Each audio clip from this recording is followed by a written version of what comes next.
Hello guys, আসসালামু আলাইকুম। আলহামদুলিল্লাহ, একদিন দুই দিন করে করে মাহে রমজান শেষ হয়ে এলো। আমাদের পবিত্র ঈদুল ফিতরের সময় ঘনিয়ে এলো।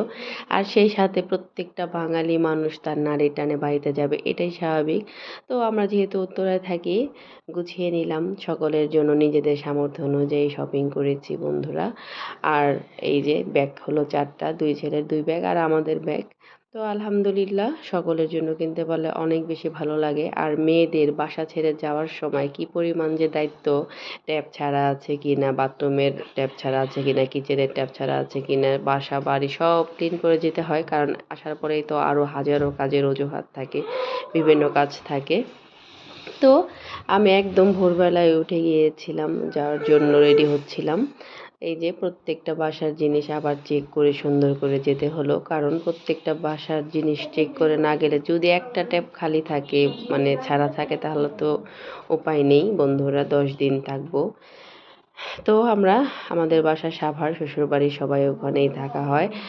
তো এই যে যাচ্ছিলাম, আবদুল্লাপুর আসলাম। আবদুল্লাপুর এসে তো পুরো মাথা নষ্ট, এত সকালবেলা রওনা দিয়েছি কিন্তু তারপরও এত বেশি জ্যাম ছিল বলার মতো না।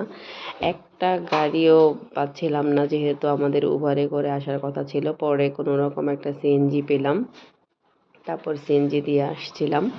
তো এই যে মেট্রো রেলের নিচ দিয়ে আশুলিয়া দিয়ে সিএনজি দিয়ে আমরা আসছিলাম। তো খুব ভালো লাগছিল, আসলে অনেক দিন পরে সাভার যাচ্ছি, এই অনুভূতিটাই আসলে অন্যরকম। আর যার যার নিজের স্থানে যাওয়ার অনুভূতিটা সকলেরই একটু অন্যরকম, খুবই ভালো লাগে। আমার ভিডিওটা যারা যারা দেখবে অবশ্যই লাইক, সাবস্ক্রাইব, কমেন্টস করবা, আমার অনেক বেশি ভালো লাগবে, যেহেতু এটা আমার নতুন ব্লগ ভিডিও পেজ। অনেক ভালো লাগবে, এখানে আমার সব কিছুই শেয়ার করব।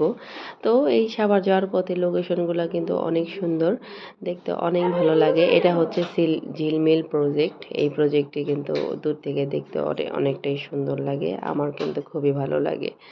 আর আমি এমনিতেও যাওয়ার সময় সবসময় ভিডিওটা ক্যাপচার করি, কারণ আমার এই অনুভূতি খুবই ভালো লাগে। প্রত্যেকটা মানুষের কাছে আসলে নিজের স্থানে যাওয়া, নিজের শ্বশুরবাড়ি বা নিজের মায়ের কাছে যাওয়ার অনুভূতিটা একটু ব্যতিক্রম হয়।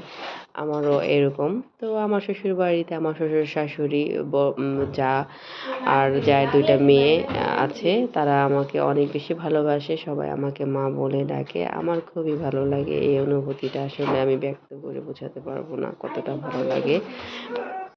বাচ্চারা খুব বেশি মানে এক্সাইটেড ছিল, তারা আর সেহরির পরে ঘুমায় নাই, কিছুতেই রাত্রেও ঘুমাতে চাচ্ছিল না, যে একবার জেগে তারপরে যাবে। তো আলহামদুলিল্লাহ ফাইনালি এসে পড়লাম সাভারে, আমাদের বাসা নবীনগর স্মৃতিসৌধের ওইখানে। তো এই যে আসার পরেই আমার বাচ্চা 2টা ঘুমিয়ে গেছে, কারণ তারা রাতে ঘুমায় নাই ওইভাবে। আর নিজের রুম দেখলেই শান্তি লাগে, নিজের বাসা একটা শান্তির নীড়। আসলে মানুষ আমরা যে যেখানে থাকি না কেন, অবশ্যই খুব ভালো লাগে। তো এই যে ছোট বাচ্চাটা আমার রুমে ঘুমিয়েছে, বড় বাচ্চাটা আবার ড্রয়িং রুমে শুয়েছিল, শুয়ে শুয়ে মোবাইল দেখতেছিল। সব কিছু মিলিয়ে অনেক ভালো লাগছে, অনেক দিন পরে সকলের সাথে দেখা হলো। তো সবাই দোয়া করবেন, পাশে থাকবেন, অবশ্যই ভালো লাগবে ইনশাল্লাহ। নিজের মা বাবার কাছে আসার আর প্রত্যেকটা আপনজনের কাছে আসার যে কি একটা অনুভূতি, সেই অনুভূতি আসলে ব্যক্ত করা যায় না। প্রত্যেকটা মানুষই সেই অনুভূতির সাথে সম্পৃক্ত। আর এই যে আমার জায়ের ছোট মেয়েটা আমাকে মা বলে ডাকে, খুব ভালো লাগে।